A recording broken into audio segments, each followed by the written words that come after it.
So thanks for listening to Scrubbing In. My name's Todd Schlosser, and with me today is Linda Mongero, the VP of ECLS and ECMO services here at Specialty Care.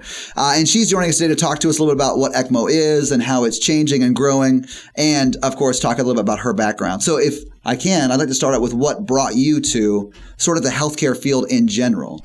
Okay, so I was in college, and just as I was graduating, I was biology and chemistry, and I was working summers for my dentist. And I had come home for my last summer, and he had suggested that I would go to Shadyside Hospital in Pittsburgh and take a look at what they're doing in cardiac surgery, and that they have these people there called perfusionists. It's really neat. And I said, oh, yeah, never heard of that, you know. And so he said, yeah, and it's a really good field to get into because I live across the street from the guy that owns a big perfusion corporation called Psycor. And so I said, I've heard of Psycor. Exactly. Yeah. Well, that was us. Yeah. You know, through the years. 30 years ago. Yeah, exactly. We've evolved, but yeah. So that's exactly what happened. And so I did go there, and I was fascinated by it. It was your dentist that told you about this? My dentist. Because he lives next door too? Yeah, across the street. That's amazing. I know. That's an amazing coincidence. And that's how it happened. And then I graduated, and my mother actually said, you have to do this. You have to do this. She knew nothing about it. You have to do this. This is really cool, and you need to do this. So I said, all right, I will apply. I will go and visit. And then I got a letter in the mail. And the letter stated, Linda, please come to an formal interview on this and such a date. And I said, oh, I'll go to the interview. I go to the interview. And it was I'll just go to the interview. I wasn't always reluctant, but I was just like, this is just something I didn't plan. Right. And so next thing that happened, we get to the interview, and there's about 13 or 14 people sitting around the table. And they said, well, welcome to your interview. Go ahead and talk. And they had cameras on us, and they walked out of the room, the people that were interviewing. And we were all sitting at this table like nurses and respiratory therapy, people that wanted to get into perfusion. And that was in 1978. And everybody wanted to be a perfusionist. And there weren't a lot of slots for perfusionists in perfusion schools. So people that had a vast experience in medicine, nurses, as I said, respiratory therapists, others that knew about perfusion in their hospital said, I really want to do this. And I knew nothing. I'm out of college, and I'm sitting there. So no one's saying anything. You were like, I talked to a dentist once, and he told me to come here. Yeah, we're looking at each other, and I go, well, I'll start. You know, I just graduated from Ashland University in Ohio. And so we talked around the room, and the whole while they had, you know, they were kind of interviewing us from another room, watching what we were doing.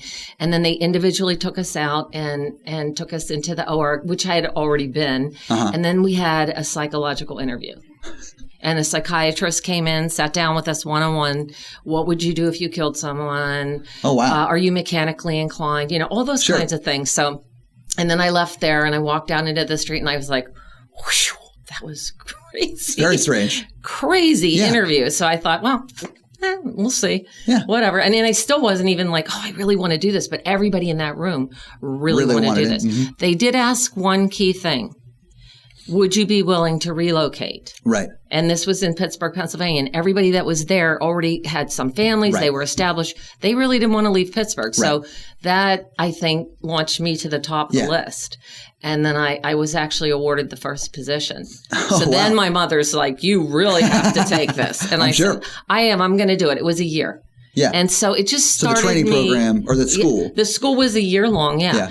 And I just thought, well, I mean, really, what do I have to lose? It's in my field. And it was so interesting. And so it just launched my career. I mean, I loved it. I fell in love with it. And I've been doing it ever since. So when you finished school, did you immediately get a job as a perfusionist, like a clinical perfusionist? Yep. I took my first job in Cincinnati. Okay. So you did relocate. Yep, I did. And you've been doing so you worked in an OR for how long? For the last 40 years. Yeah. So you still do this? Until I came to specialty care. Yeah. And then I took a position with Dr. Weinstein, asked me to come on board to be the director of education and clinical performance. Yeah. And he said to me, Linda, you grew one of the biggest programs in the country. I worked at New York Presbyterian Columbia University, and I had 30 perfusionists, which is a really big program. That is very big. And he said, but if you come to specialty care, you can work from home, and you have 450 perfusionists. And I said, wow. So that was like a really key thing for him to tell me, because I said he said, you could really possibly change perfusion. And I loved that challenge. And I thought, yep.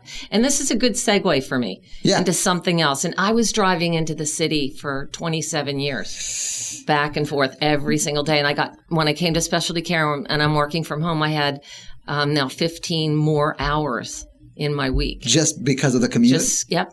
That's got to be such a gift. It was. And that's something that I know because we pay attention to things like what perfusionists are looking for when they're looking for jobs. Because as you mentioned, when you applied to be a perfusionist or go to perfusionist school, it was such a pursued career. Oh, it was. It was hard to get into it. Now it's sort of the opposite. We need perfusionists to join the industry. That's correct. So we're actively recruiting them. And some of the things that they're saying is, I need a better work-life balance and things like that. So that's the things that specialty care starts focusing on, which I think is great. It is. And it seems to have worked out well for you. Yeah, no, it's been great. It's been great. And I'm learning a whole nother facet of the industry. Sure. So which is corporate perfusion, which I was never involved with. And I really enjoy it. Yeah. So I was reading an article, I believe that you wrote. It actually may have been a talk that you gave that had been kind of transcribed online. And it was talking about real-time monitoring for perfusionists and how that was sort of changing the outcomes for the better, clearly. Can you talk a little bit about when real-time monitoring became sort of the standard, or is it now the standard, or is it not yet? It isn't quite the standard yet, but it is something that that most perfusionists are getting engaged in their hospitals, because we're now able to do electronic medical record keeping, and every hospital requires this. Now, it was required by the government by 2014, I think it was. Yeah. Obama said it had to be done, but electronic doesn't mean real-time electronic. It just means you can scan your document into the patient's medical record. So I was a little worried about it, and I kept focusing on it when I was at Columbia, and I kept saying, we have to go electronic. We have to go electronic. And I kept every year for budget, I would go in and say, here's what I want. And they'd say, okay, sorry, Linda, there's no money this year. Yeah. But finally, somebody donated a lot of money to the hospital, and my administrator said, I know you've wanted this for a long time, so this is what we're going to do. And we actually got a real-time electronic medical record that was in real time, that you were able to record every single thing, add all the other monitors that, we monitor during perfusion and in cardiac surgery, and, develop this whole record that we could go back now and look and see what happened at the exact moment. And a lot of people are afraid of that, because they're like, no, we don't want everybody to know what's happening, what we're doing. But there's so much you can learn from that. Absolutely. Yeah. And that's what we did. And that was what that paper that we wrote was, looking at perfusionists that were able to see alerts during a case versus ones that had no alerts. And actually the ones that had alerts performed 10 times better. Yeah. Just by virtue of the fact that you scan and you look at things and you monitor what you're doing, but it's seconds that you're saving when something pops up and said, this is out of line. Yeah. And that was what that whole paper was about. And it was a presentation that I gave at a national meeting. And it was really, really good stuff. And it's only getting better and better. Yeah, I'm sure as electronic health records become sort of standardized, but also people build databases too, but make those searchable, that's where it really becomes valuable. It is. Now, let me ask you, your field of focus right now is sort of shifting. As you mentioned, you kind of came out of the clinical space into the corporate space, and you're over ECMO and ECLS. Can you talk a little bit about what ECMO, the extracorporeal muscular oxygenation? Sure, yeah. Is that I want to make sure I'm saying it right, because it's new for me. Extracorporeal membrane oxygenation. Membrane. Yeah. So an oxygenator is, an artificial device that provides oxygen. Yeah, it pretty much does what the lungs do for your blood. And then the pump provides what the heart does. That's why they call it the heart-lung machine. Yeah. So classically... So is an ECMO... extracorporeal circulation is done in cardiac surgery. Right. And the reason it has to be done is because they have to stop the heart. Yeah. And so, but in ECMO, what happens is the lungs may be damaged, the heart also could be damaged as well, or just, slightly impaired and can get better. So now we're able to put patients on long-term support, extracorporeal support. It's long-term and it's closed circuit. So just 2 cannulas, the pump, and the oxygenator. Okay. And it got very... So that's much smaller than a regular... It is. And it got popular around 2007, 2008, when a membrane oxygenator came out that had a special coating that allowed for patients to stay on long-term support. Before that, we really didn't have, we had one oxygenator that did that. So with that, at the same time in 2009, there was an influenza epidemic called the H1N1 virus. Yeah. And a lot of patients were, their lungs were failing. They got the flu. They're in the hospital. People were like, what do we do with them? But hospitals that had the ability to go on ECMO, which my hospital did, right, we were already ready to go, to launch this this method of saving lives. And what was interesting was they did well. Yeah. And then all of a sudden from around 2000, I would say 9, 10 through 2013, 14, ECMO surged about 433%. So a little bit. It grew. It's having a bit of a moment. And specialty care. Yeah. Was like many hospitals around the country, you do a few ECMO a year and some places did more. Sure. Pediatric and neonatal ECMO has been around for 50 years. Oh, has it? It has. Okay. And so we didn't do well with adults because as I said, we didn't have that long-term support with an oxygenator. Right. Now we do. And so now adult respiratory therapy is really taken off. It's ARDS. It's acute respiratory distress syndrome, and for various reasons. But the patients, their lungs have taken a hit. They need to be rested. You put them on ECMO, and you can rest the lungs and, balance it. You usually have a pulmonologist or an intensivist that helps out. The perfusionist provides the equipment, and we're having really good success. We'll do this year 850. Wow. Company-wide. Okay. So that's quite an increase over what's been done in the past, even 10 years ago. Absolutely. And it's been around for 50 years, and it's just now having its moment. Yeah, well, in the last 10 years, space, it's really been, seriously investigated. There's tons of research that's being done on it, but it's still in its infancy, really. But worldwide, there's a lot of respiratory therapy, respiratory distress, I should say. And if we have the ability to do ECMO in more places, we're going to save a lot more lives. Okay. Yeah. So you said a few things that I just want to get some clarification on. That's all right. Sure. So you said it's sort of long-term support. Correct. Whereas a regular heart-lung machine run by a perfusionist is more just for while you're in surgery. That's correct? Right. So when you say long-term, how long-term is that? Not 4 to 6 hours. So average 7 to 10 days. Oh, that's a lot longer. That's a lot longer. 7 to 10 days. Some 2 months, 3 months, 4 months. They're putting patients on for bridge to transplants. And so they stay on this device. So people who are on the heart transplant list can survive for months and without a heart? Their heart's still there. Well, yeah, they but disconnect them, but we help to manage the circulation. Okay. So is your heart still pumping while you're on ECMO? Yes. Okay. Yes, okay. So it's not like when you're in surgery for perfusion and your heart is stopped. No, it's not stopped. Okay. Yeah. I was going to say that's got to be the weirdest feeling ever. It is. Well, what's the weirdest feeling is when we used to do ECMO years ago, the patients that was like a last resort. Yeah. And they were on their beds and they were intubated and they didn't talk. And now, fast forward 10 years, they're extubated, they're sitting up in bed, they're on a device, but they're talking to you. I mean, one of my first patients, I was in my pump room in the OR and somebody called on the phone. I picked it up. She said, "Hi, could you come over and tell some people, please, about this machine that I'm on?" And I'm like, "Okay, sure. I'll be right over." And I walked over, and it was the patient that was calling me. So I was shocked. And I was like, "Oh," she goes, "Could you just tell my friends about this machine?" And I said, "Yeah, absolutely." And I was like, "Oh my God." In fact, I can tell them all about it. That's what I do. But I was just, amazed. Yeah. And so it's really good. It's a really good thing. So you may have already answered this a little bit, but I want to get more clarification on it.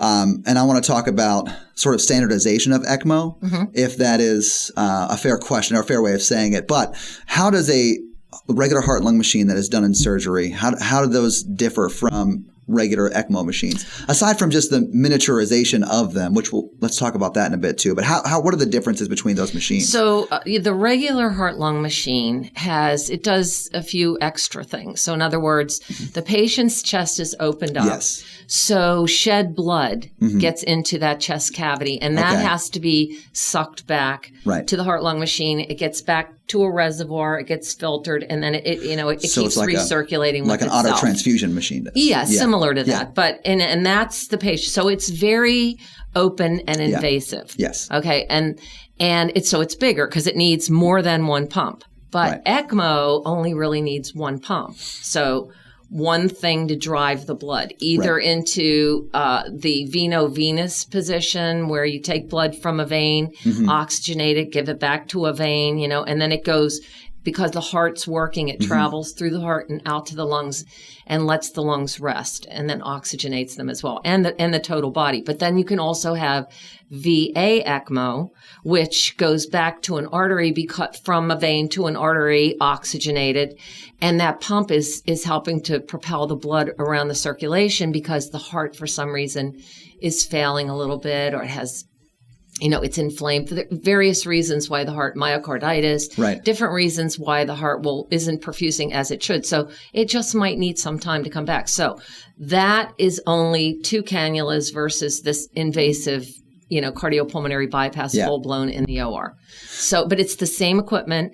The oxygenators can be the same, but they have specialized oxygenators for ECMO, as I said, that are coded, and they can be used for long-term support. So it's you just, when you do a VA ECMO and you're in an operating room, sometimes you'll convert from being on bypass because the patient can't wean to an ECMO situation, or it can just be, we're going on ECMO, and that's usually for like ARDS or maybe a bridge to transplant or something that, they anticipate that they may be on for a longer period of time. Okay. Obviously, a perfusionist runs a heart and lung machine. Correct. So an ECMO long-term support up to, 7 to 10 days or months if need be.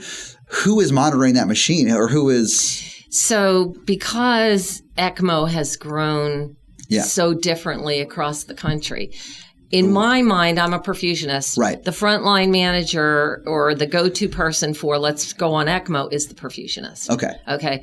Now, that being said, we do have a perfusionist shortage right now in the country.